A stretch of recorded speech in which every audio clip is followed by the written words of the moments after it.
4 വട്ടം പ്രധാനമന്ത്രി പദത്തിലേക്ക് നിർദ്ദേശിക്കപ്പെട്ടിട്ടും അതിന് ഭാഗ്യം കിട്ടാതെ പോയ വ്യക്തി. ഇന്ത്യൻ രാഷ്ട്രീയത്തിൽ അങ്ങനെ ഒറ്റ നേതാവേ ഉള്ളൂ. ബംഗാൾ മുൻ മുഖ്യമന്ത്രി ജ്യോതി ബസു.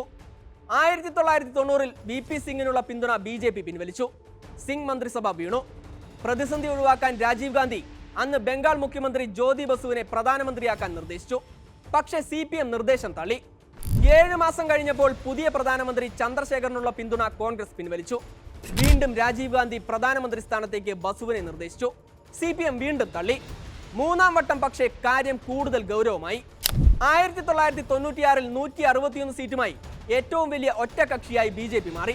13 ദിവസം നീണ്ട വാജ്പേയി മന്ത്രിസഭയ്ക്ക് പക്ഷേ വിശ്വാസം തെളിയിക്കാൻ കഴിഞ്ഞില്ല. കോൺഗ്രസും ജനതാദളും ഇടതു പാർട്ടികളും പ്രാദേശിക പാർട്ടികളും എല്ലാം ചേർന്ന ഐക്യമുന്നണി നിലവിൽ വന്നു. നേതാവായി വീണ്ടും ജ്യോതി ബസു നിർദ്ദേശിക്കപ്പെട്ടു. ഹർകിഷൻ സിംഗ് സുർജിത്ത് വിട്ടുവീഴ്ചയ്ക്ക് തയ്യാറായി. പക്ഷേ കേരള ഘടകം യോജിച്ചില്ല. ഒപ്പം കാരാട്ടും യെച്ചൂരിയും ഉറച്ചു നിന്നു. പാർട്ടി ചരിത്രത്തിലെ ഹിമാലയൻ മണ്ടത്തരമെന്ന ജ്യോതി ബസു തന്നെ ആ തീരുമാനത്തെ വിശേഷിപ്പിച്ചു.